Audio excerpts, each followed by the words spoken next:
So we're also really happy now to have some folks who have been involved in this docket. As Josh said, these people they know each other. They were there at the creation and the deliberations on these docket, and each I think brings a somewhat unique perspective. So let's move on to our panel, and we'll start with Kyle Wallace. Kyle is a senior manager of public policy at Sunrun, the nation's largest residential solar and energy storage provider, covering the Northeast from New Jersey through New Hampshire. He has been in the residential solar industry for nearly 7 years, joined Sunrun when Vivint Solar was acquired in 2020. Prior to doing policy work at Sunrun and Vivint Solar, Kyle was a manager of market expansion, where he conducted in-depth research of all 50 states and helped Vivint Solar expand into 10 new states. He received a master's degree in political science from Utah State University and a bachelor's degree from Colorado Mesa University. So Kyle, thanks for joining us. Over to you. Thank you for having me. Let me share my screen here. All right, just want to make sure you can see that. Let me know.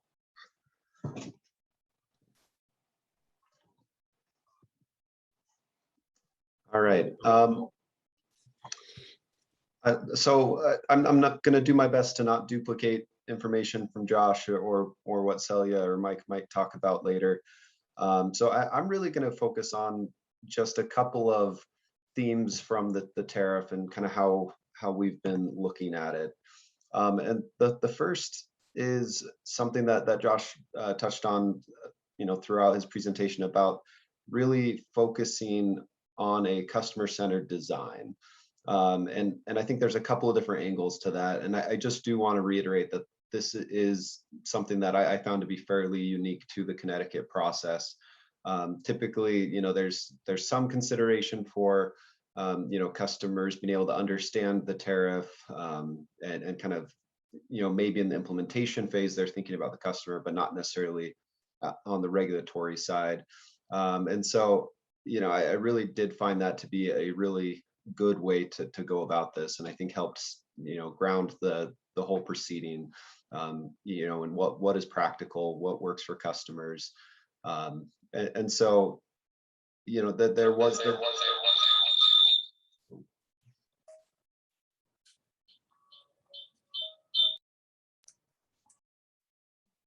all right. So there, we'll just first talk about that. The maintaining the monthly netting, really, I think, is going to help ensure that customers will be able to understand what the compensation value looks like. It matches kind of their general understanding of their electric bills today. Because a lot of people, before they think about going solar, they may not have thought about their electricity usage and what's really behind their bill. And so, keeping it simple and understanding that not everyone is deeply engaged in energy policy is an important consideration. And like Josh mentioned, there's the flexibility with that rate setting process, to make sure that it's achieving the objectives. And so that simplicity doesn't necessarily mean ineffective or I really think that having that process to add either rec values or the non-bypassable charge in future years, I think that is a fairly elegant way to ensure that the market is sustainable in Connecticut. The second part that I want to talk about on the kind of customer-centered design is really how well this program is going to complement all the other decarbonization, electrification efforts in the state. It really was designed thinking about not just the customer today, but the customer in 2 years and in 5 years or 10 years, and what world they will be living in. There is a key part of this program which allows systems to be sized to not just account for historical electric load, but also that historical load plus the addition of electric vehicles or getting a heat pump to replace natural gas heating or some other type of heating. And so, when you think about that generally, if solar is able to make going electric in those other parts of people's lives cheaper or simpler, you know, that overall is going to accelerate those electrification efforts and really help the state meet greenhouse gas emission reduction targets and hopefully electrify everything as soon as possible. So I just wanted to note that that is a unique design. I don't believe I've seen any other program to date that really considers that future electrification as specifically as the Connecticut program does. And Josh also mentioned the home energy solutions audit, you know, trying to ensure that you're making these homes efficient while you're also electrifying them. You know, as a installer, there, you know, we have that some concern of, you know, are the energy efficiency contractors going to be able to handle the demand in a timely manner? It's something we'll be, you know, watching closely, but you know, I think the policy backing for it makes sense, and is a holdover from the RSIP program, which, you know, I think has been successful. And then the third piece is just energy storage. This program will work really well with the energy storage program that's being developed currently, that will also begin next year. And you know, as the value of distributed energy resources study found is, you know, solar plus storage being operated in a way to, you know, provide grid benefits is extremely valuable. You know, I think it was in this range of 22 to 24 cents a kilowatt hour levelized in that study. And so, you know, really trying to encourage the market to shift to be more forward looking with that energy storage, with the electrification, adding in electric vehicles. You know, I think it really is a good example of considering all these different elements kind of in a more cohesive manner than I think a lot of other states have done, where they may design one program here, one program there, but they don't really fit together very well. And then the other last piece I want to talk about on the customer-centered design is just the consumer protections and education resources that will be available. You know, informed customers understanding their options and what going solar actually means, I think is really critical to having a healthy market. And with the addition of the new disclosure forms, with, you know, some oversight from PURA's Office of Education, Outreach and Enforcement, I think that is a really good step. We've seen that in other states like New York, Massachusetts, New Jersey, where they've incorporated these same type of elements into their programs. And so I think that's a really beneficial step. And then additionally, with all the information and resources the utilities and PURA are providing, there's a requirement for a customer education webpage by 2023, which will have you know, really good information on costs and utility rates and other program details, so that customers will have a place to go that you know, will be able to provide really good information so they can make informed decisions. The second topic I wanted to touch on was the increasing access to solar for low and moderate income customers and those in underserved communities. I think that this is a really important objective. It's something that, you know, the industry and regulators have been trying to figure out ways to do this for a long time. And I don't think any state has really kind of solved this issue or found like the ideal you know, way to address it. But I think that what Connecticut is doing on this front is really, really good. I'm really glad that the low income adder is there, essentially adopting the low income incentive from RSIP, keeping that type of element.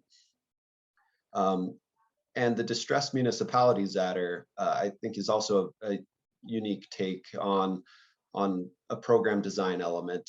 We've seen very limited examples of kind of location-based adders in other states.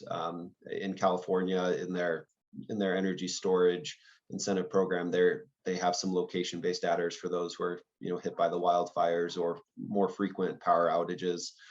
So it's something that's not entirely new, but it's pretty rare. And I think it's a really good idea to try to drive the development in those areas so that, the customers, in those economically distressed municipalities are able to see the benefits of solar. And that map, the purple areas are that list of distressed municipalities. Granted, it's by zip code, so it's not exact boundaries, but gives you a sense of where those are located in the state.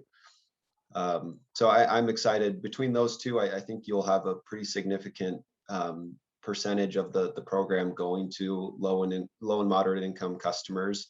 And I think that I'm interested to see, what do those numbers actually look like after the first year, and are these levels enough to incentivize participation, or what other barriers arise? Because it is challenging to reach especially low income, who may have a more difficult time financing systems, may have lower credit scores, may need roof repairs or other electrical or structural upgrades in order to have solar. So we'll see how that plays out. And then the third piece that I'm personally very excited about is that this program will be able to also incorporate affordable multifamily housing into it as well. Traditionally, this is something across the US, multifamily falls into this weird policy crack between residential and commercial. It doesn't fit neatly in either category. And historically, the solar compensation policies just haven't really worked well. And so they kind of get left behind, and those tenants in particular are not able to access the benefits of on-site solar.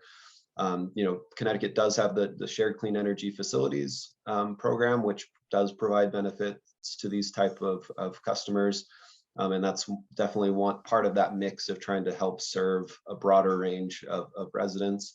But I want to draw attention to Public Act 2148, which just passed this last legislative session, which modified the definition of residential customer, which previously was 1 to 4 family dwellings, to allow for multifamily participation in certain circumstances.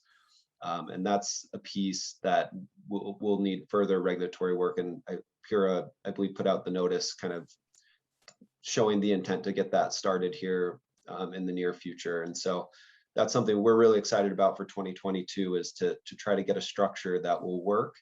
And importantly, from our view, that will provide direct utility bill savings for the tenants of those housing properties. That's not just offsetting common area usage, which still provides value, but we're really interested in making sure that the tenants are seeing real value there.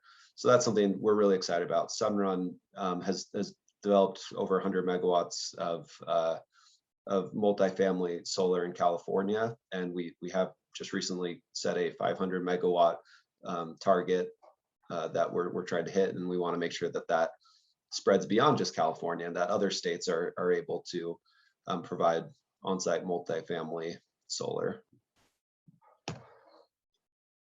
And just to kind of wrap up, there are a lot of unique elements to this specific program in Connecticut.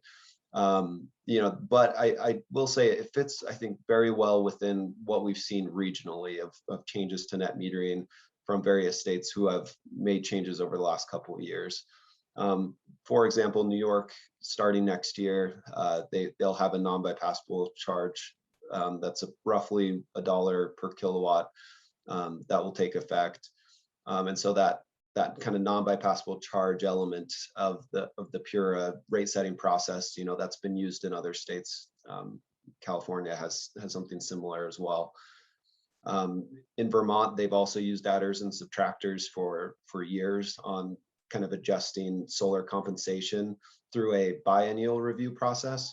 And so, once again, this is a similar part, to what Connecticut is doing. And Vermont had that as part of their net metering 2.0 structure. And Josh did touch on Rhode Island and their renewable energy growth program, which is a buy-all program that has a fixed rate theirs is for 15 years, but the rates are pretty similar to what the buy-all rate is here as well. So that, and then finally, Massachusetts, they have their smart incentive program, which provides incentives for the total production of a system. So very similar to the REC adder or the distressed municipality or low income adders. And actually a lot of the consumer protection elements and metering and other things like that have kind of been adopted and from the Massachusetts SMART program. So when you look at kind of the region, Connecticut's kind of in line with making these changes to the solar programs, trying to make them more forward-looking, more customer friendly, more accessible to a broader range of residents. I think we feel that it's a good program that should allow for a healthy solar market in Connecticut, and we're really excited about the next few years. So with that, I'll stop and appreciate the time. Thank you. Josh, I'm sorry, Kyle, I wonder if you could just briefly define this non-bypassable charge. I think there's probably a lot of people, including me, who doesn't fully understand that.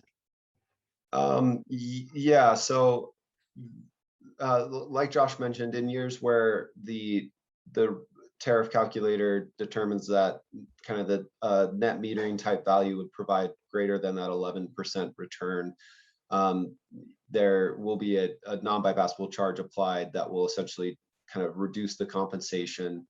The exact form of that charge is still to be determined. That's something that I believe kicks off, I think January 1 of next year. The utilities are filing a couple different proposals of what that might look like.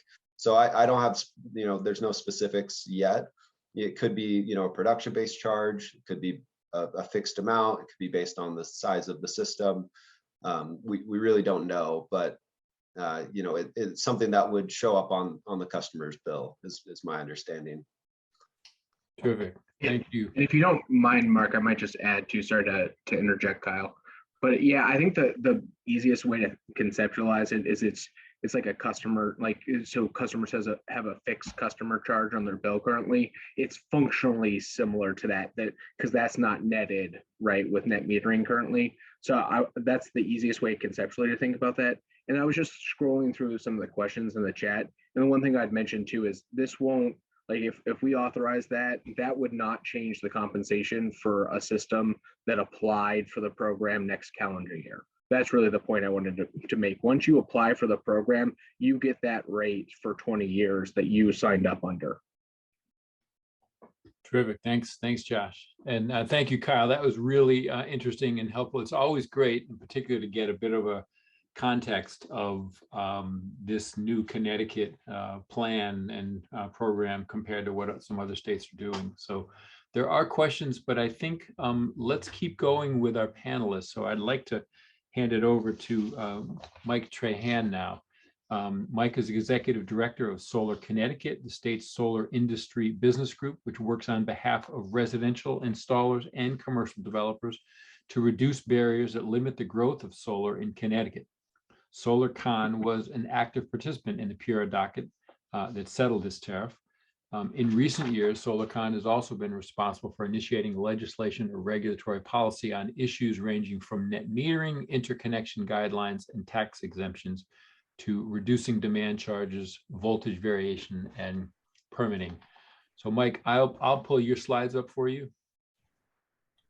Sure, Mark, thanks for the invite. Just a couple of quick notes before I touch on the Solar app. I just wanted to thank, as I'm looking at the people on this on the webinar, there's dozens of people here who participated in the 3-year-long process to get us to this point. It was 3 years ago, better than 3 years ago, that legislation was passed that put us in a bad spot to transition away from solar incentives. That was, and I know some of these terms have caused nightmares for some of the people on the phone, but things like single option buy all, sell all, and instantaneous netting and Senate Bill 9, those are issues that many people dealt with.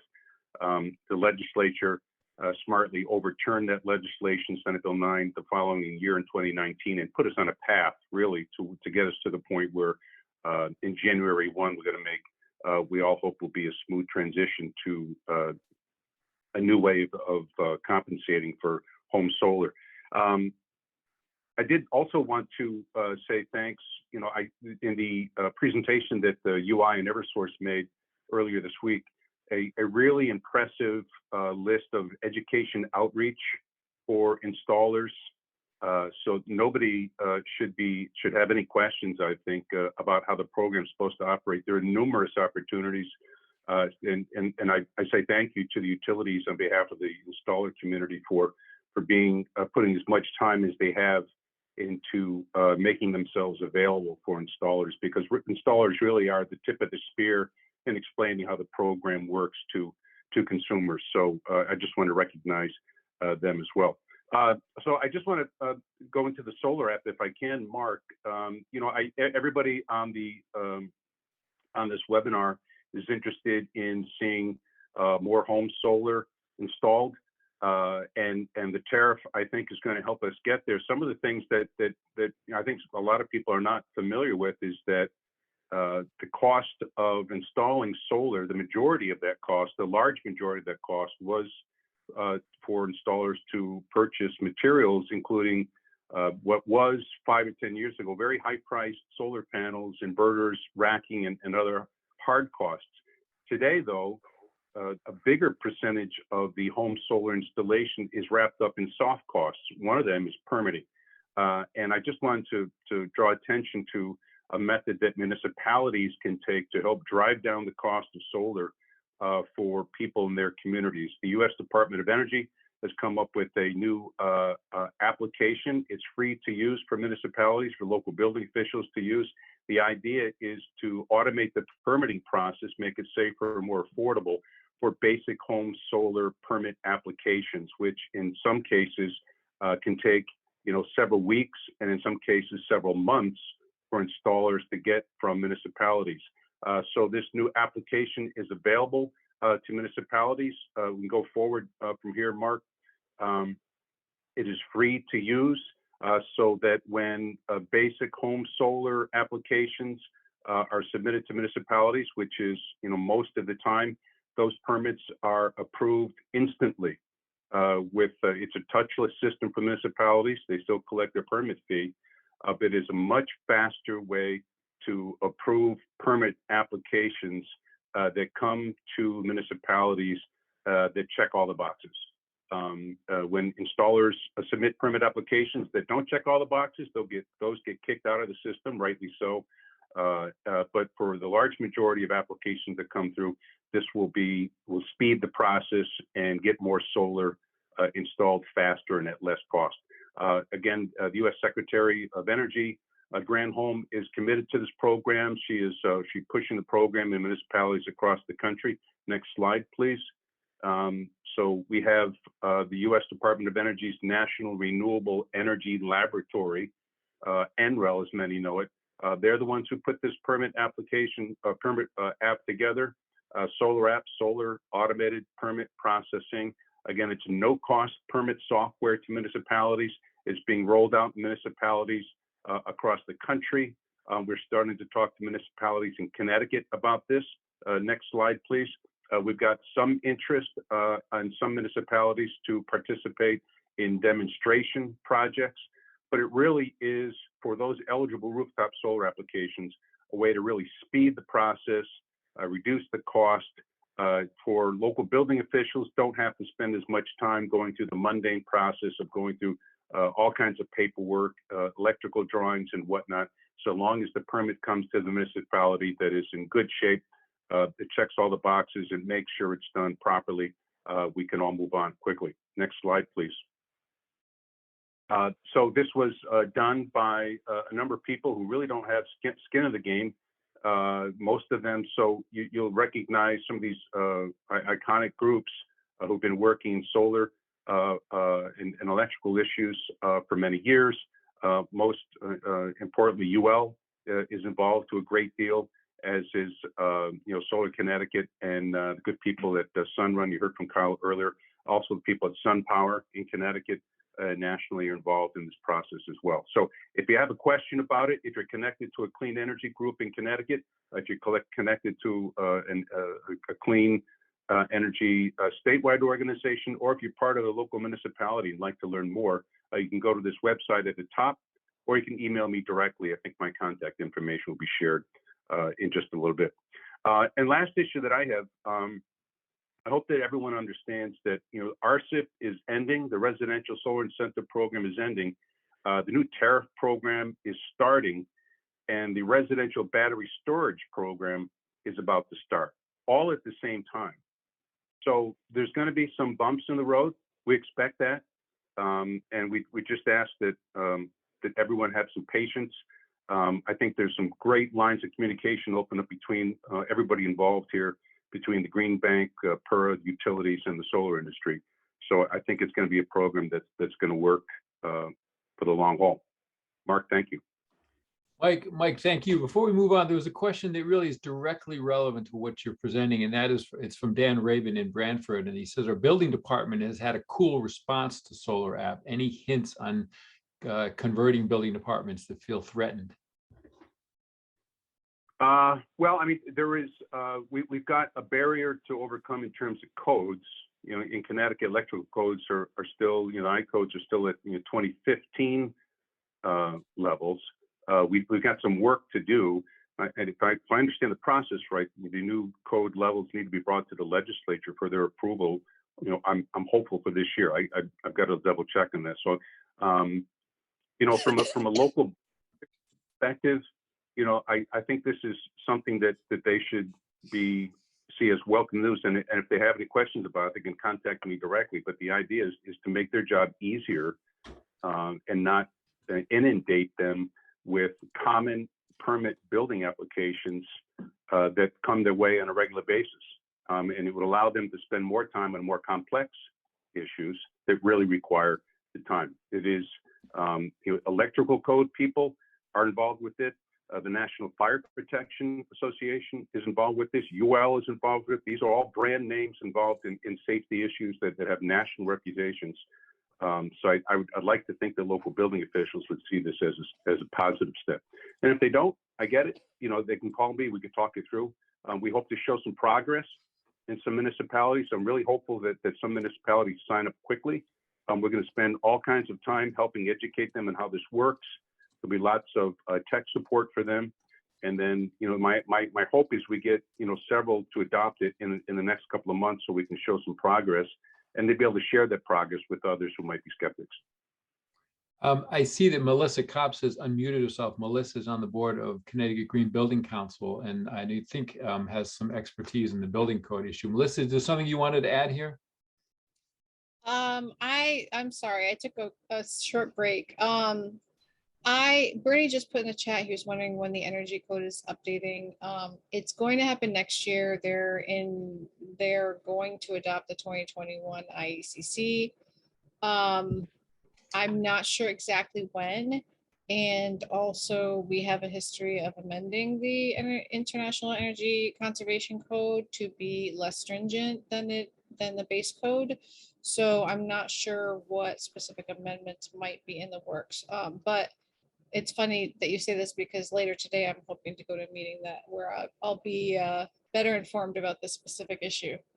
But just everybody on the call should be thinking about energy stretch codes, and that's something we're looking at this year to allow municipalities to go further than the base code. Terrific. Thank you, Melissa. Quick question, Mike Trahan, to use Solar App Plus, do we need to be one code past where we are? Did I get that right? Or can we use it with the 2015 code? You're right. No, there is the people at NREL and UL are working on a workaround on that right now. So we're in talks with some municipalities to introduce that workaround. But it does loom as a hurdle for us. But as Melissa mentioned, we're hopeful that we'll cross that hurdle at some point next year. That's the plan. Thank you. Great, thank you very much, Mike. Really, really informative. So our last panelist, last but not least, is Selya Price. Selya joined the Green Bank in 2010. I think when it had a different name, and served the Director of Incentive Programs and is a senior advisor in the last 2 years of her tenure. She relocated this year and is now a consultant to the Green Bank. She wants everyone to know she is succeeded by Sergio Carrillo, who I believe is on the call today, current Director of Incentive Programs, which includes the RSIP Residential Solar Investment Program, the Smart E-Loan, and the upcoming Battery Storage Incentive Program, which will be co-administered with the utility companies. So Selya, thank you for joining us. Over to you. If you'd like, I can pull up your slides. Thank you, Mark. That would be great. And thank you, Mark and the PACE team for inviting the Green Bank to participate. As a consultant, these comments today will reflect my experience with the tariff development process and my experience with RSIP, but doesn't necessarily reflect all the opinions of the Green Bank. And can everyone hear me okay? Yes. Great. Okay. Thank you also to Director Ryer and Kyle and Mike for those great presentations. And I will also try not to be too redundant. So I may skip over some of the slide material that I've prepared. Next slide, please. So Director Ryer provided a lot of this background on the legislation and the PURA dockets. I did want to maybe highlight one thing from my experience, and also just wanted to thank the Connecticut legislators for their support of clean energy in Connecticut over the past decade.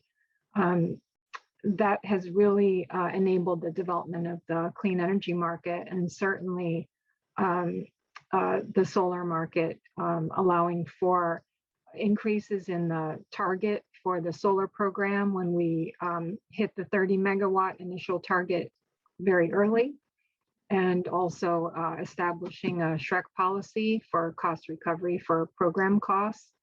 And then most recently being amenable to changes to the original tariff policy based on feedback from the industry and many other stakeholders, to one that I think many folks will agree gives us a very good chance of success going forward. And of course, I wanted to thank PURA Chair Gillette and Director Ryer really for exceptional regulatory leadership in the development and implementation of this tariff, which has been very tricky and has involved a lot of very active stakeholder participation.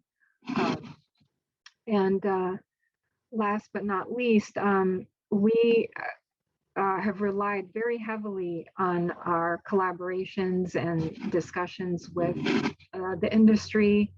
I personally have contacted contractors hundreds of times, asking them for information, advice, and insight on policy and program design. And that's one of the big takeaways I wanted to share from my perspective.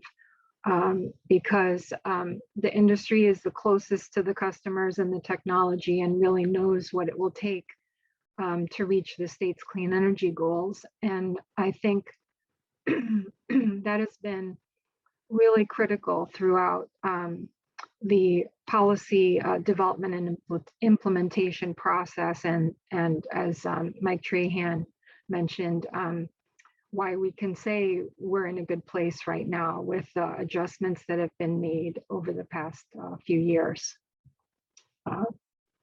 Next slide, please. I just wanted to acknowledge other folks on our team. I've definitely not been the only one participating from the Green Bank. Brian Garcia is involved in pretty much everything we do and has led our involvement in the tariff development process. And so just wanted to acknowledge him, as well as Sergio Carrillo, who Mark mentioned is our Director of Incentive Programs. And he's doing an excellent job leading a lot of different efforts, including the transition of the RSIP program and helping our team through that, and development of a new program, including the upcoming battery storage program, which I'll touch on very briefly at the end. And I just wanted to invite anyone who is from our team who's on the call, feel free to pipe in if I miss something or misstate anything. And of course, many others from our team, as well as a company called Guidehouse, who has been a very tremendously helpful consultant to this process, as well as our battery storage development work. Next slide, please. So as Director Ryer noted, the RSIP is pretty much fully subscribed at this point. With respect to the 350 megawatts of approvals, we haven't finished completing all those projects. So our contractors are still working very hard out there trying to finish projects that are approved but not completely energized or installed. And I wanted to note that we are still getting some cancellations, and so we're kind of doing a little dance at the end of the program. So there are a few approvals that are still being made as part of that end of program transition, and we've tried to communicate that process to our contractor community and are available if there are any questions around that. And then also, as Director Ryer mentioned, we did get approval from our board of directors for a 32 megawatt extension. And that was very beneficial, I believe, in this year, in 2021, to help transition from RSIP to the new policy, given that there was a gap there. That's not under the SHREC policy, but was sort of a green bank separate additional program or additional capacity to help ensure that sustained orderly development of the solar industry that wouldn't be negatively impacted during this transition period. And then it was already mentioned, but it is worth highlighting that for those who are still hoping to get the existing net metering policy, the interconnection applications for those projects need to be submitted before the first of the year. Next slide, please. So this table shows RSIP deployment since 2012. We did have the Connecticut Clean Energy Fund before that, and starting in 2004 through 2011, we deployed about a little over 13 megawatts. So you can see we've very dramatically ramped up deployment in Connecticut through a lot of strategies, including financing availability, which is sort of the green bank model, along with Solarize campaigns, marketing, and the collective efforts of everyone in the state. So we consider this to have been a very successful program. I did want to point out also, it's not on this slide, but starting in 2015, we implemented a higher incentive for low to moderate income projects. And that has resulted in increased LMI deployment. And if you look at the deployment of LMI projects in terms of area median income bands, RSIP has reached about 50% or I should say about 50% of RSIP customers, according to their location in LMI area median income bands, are in those underserved communities. So we think that has been very successful as well. And I think it's great that we've been able to carry that over into the new program. And this was touched on a little bit, but Director Ryer mentioned that the direct payments support the possibility of third-party ownership, and that has been important for enabling adoption among LMI customers who are not as able to monetize the federal tax credit. So a successful model for LMI deployment has been through third-party ownership. And so Kyle Wallace pointed out that that's still a very important focus. And certainly the Green Bank continues to look at that as a inclusive prosperity lens in all of our program work. Next slide, please. So I promised that with the other panelists on here, that I would cover what's called the tariff calculator. So those of us that have been involved in the tariff development process know that a model was developed to help with the annual tariff rate setting. Of course, the levels of the tariffs are very important. And that model was originally created by DEEP, and in fact by our very own Director Ryer, who is also a great modeler in addition to being a regulatory leader in his current role. And then it was changed and updated in a few ways by our Guidehouse consultants in collaboration with the Green Bank to accommodate some changes to the tariff structure and inputs to allow for some of the adjustments through the stakeholder process in 2021. So we feel we've gotten that tool to a good place. It is only one of the two methods that PURA can use to set these rates. They can also rely on the results of competitive solicitations. But for this first year, the calculator was used to set those tariff rates. Next slide, please. So the next two slides, again, I've provided contact information for our utility colleagues who are doing an excellent job getting the program implementation done in a timely manner, and as others alluded to, providing very clear information on the new policy and program. The new program is being called the Residential Renewable Energy Solutions. Again, I've listed here their contact information, Marissa and Hannah. And then on the next slide, I think Director Ryer already showed this, but this is again the schedule of upcoming opportunities to contact and participate.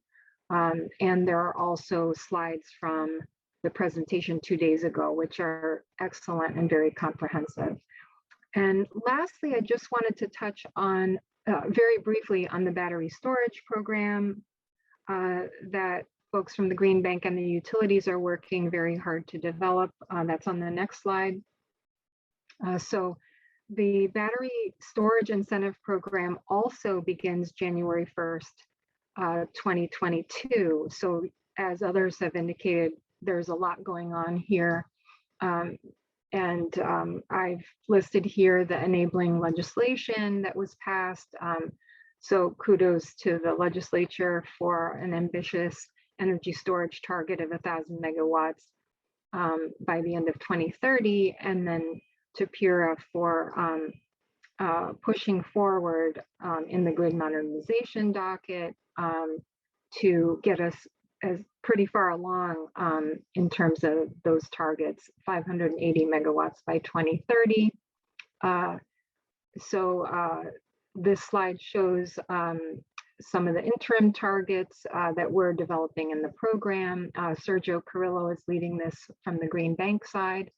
And I just wanted to note here briefly that in terms of how this overlaps or intersects with the tariff program, that's something that contractors and customers will want to pay attention to, because if you're choosing between the netting option and the buy-all, one of them is a little bit easier to use with energy storage. So in particular, if you use the netting option, the storage is probably easier or better accommodated under that netting tariff because the battery can still charge from solar under that option, and therefore the customer could still benefit from the ITC for the storage portion of their project.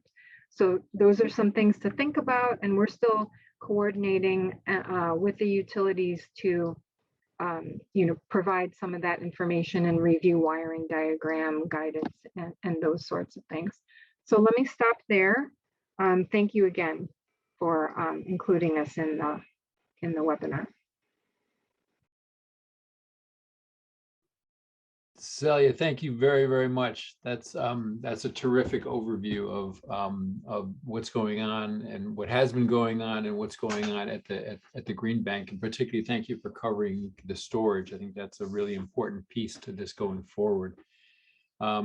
Great. We've got a lot of questions in the chat that we haven't gotten to. One I'd like to maybe just kick it off because I think a lot of us we're trying to get all the details, but it's a bit of a struggle. There was I think we've heard comments that this is a simplification, but I think one of the comments in the chat was, gee, I thought the idea was making it simpler. This doesn't feel simpler.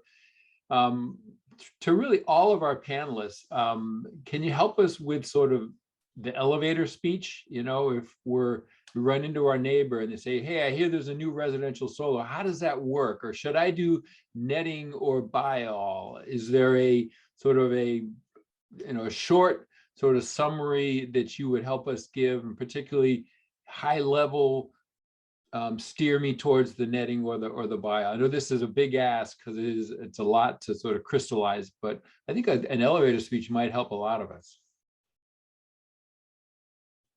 Really to everyone, to all of the panelists. Feel free to unmute yourself. I was going to say, are you putting me on the spot first? That's and clearly you saw my slides. Detail is is more my forte than the simplified elevator pitch.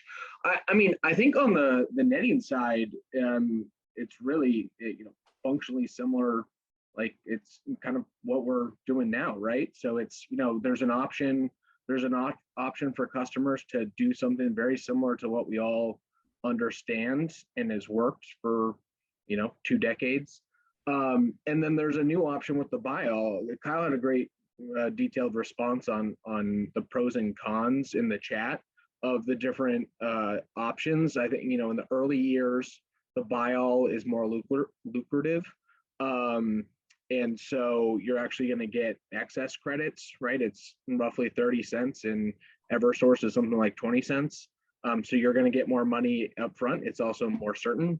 But if you look at the model part of it, netting gives you way more money, and at the end, and it gives you the option to do storage. Likely, there was some debate there, but so I think we've updated where we could what's already worked to try and focus, add some consumer protections, focus more on inclusivity, and make sure we're taking into account beneficial electrification. Yeah, and maybe just to add on there, I'd say, for the netting tariff, I would put it exactly as it's essentially a net metering equivalent value with the potential for certain adders on top of that if you qualify based on your utility or location or income. And that's basically it. And those adders are certain, they're fixed values, they're known. And I think that's the important piece of on both the REC adder side, but also the non-bypassable charge side is, both of these are going to be known values, and that should make it fairly easy to demonstrate what that value is to customers. And then, the buy all, it's a fixed rate for 20 years. You know exactly what you're getting. It's being sent to the grid rather than serving your home first. And so, that essentially, I don't think you would need to talk about it significantly different on the netting side than you do net metering and RSIP today. And that's where I think it's still fairly simple in that regard. Mark, I had a suggestion. You know, to me, I think the simplest way is pick up the phone and call your local solar installer. I mean, it's the installers. It's going to be incumbent on them to understand, to decipher. I don't think it's really necessary for a lot of folks on this phone to really go and know, you know, line by line the PowerPoint presentations that have been put forward. I mean, but I think that's incumbent on the installer. The installers now are the tip of the spear to bring these programs to consumers and explain it in a way that they understand. And if installers can do that, they'll be successful. And if they can't, they won't.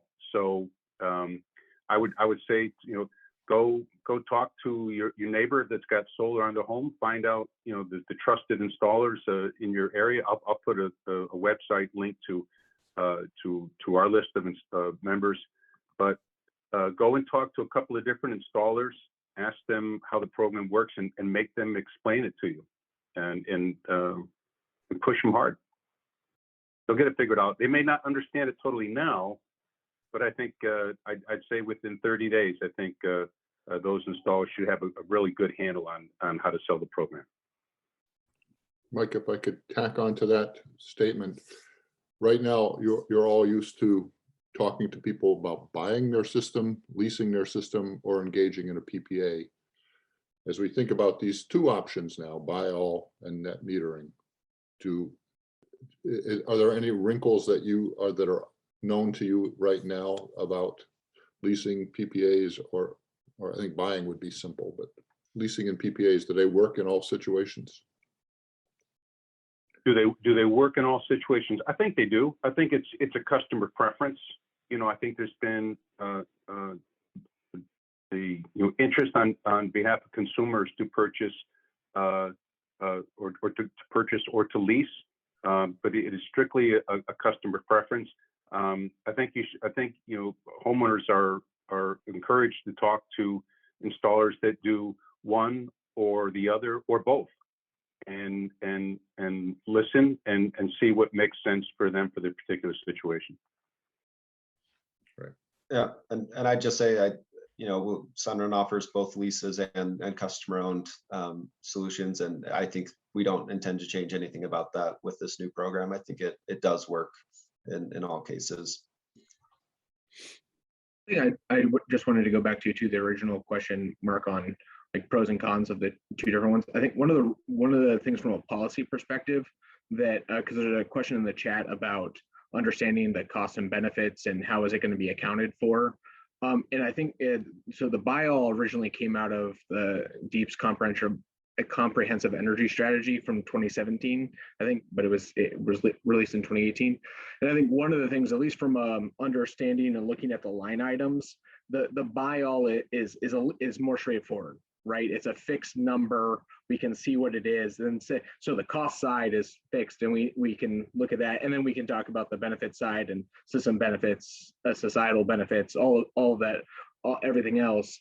With the netting, the question about, will it be a load reducer? How does that come up in the accounting? It becomes a very complex accounting question with the utilities, and actually the two utilities account for net metering very differently as well. So it does become, and we get questions all the time, like what is the scale of net metering in Connecticut, and trying to determine it that way is very difficult.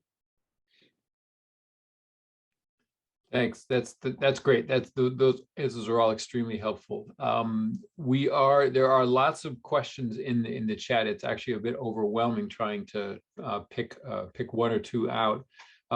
We are coming close to noon, so what I'd like to do is briefly answer one or two questions and then give folks sort of permission, if they need to have a hard stop at 12, to leave.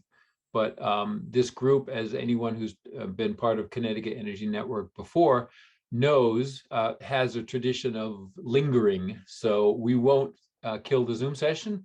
So there's lots of questions, and if you're able to stay, we'd love to continue the conversation for another 50 minutes or a half hour. I noticed there were some questions about why we're only talking about residential, and I want you to know Pace did a similar webinar with Josh and Mike and several others back in August on the commercial program. Those videos are on our website. If you want the slides to those, reach out to us. There was also a request from Pam McDonald for a glossary. I believe with that event, we created a glossary and distributed it. So it's on our website, but we'll also distribute that. Patrice, why don't we put that in the email going out for this event as well? So lots and lots of questions. Just let me just, it's coming up to noon. I just want to thank Josh, Kyle, Mike, and Selya, and Hannah, and Marissa for really making this an extremely informative session. I apologize. There's just so much good news. We couldn't turn this into a mudslinging session. There's just so much good about this tariff that, and I think a lot of us are just really excited about the sort of maybe new wave of solar that we're going to see, and combined with storage and some really exciting opportunities. So we are really grateful for the hard work that Pura and many others do. There's a lot of work to be done. There's a lot of questions in the chat. We intend to continue to promote for getting rid of these caps and seeing ways of being even more ambitious. But it's a great moment that just to sort of celebrate I think there has been uncertainty in the past of what's going to happen to solar.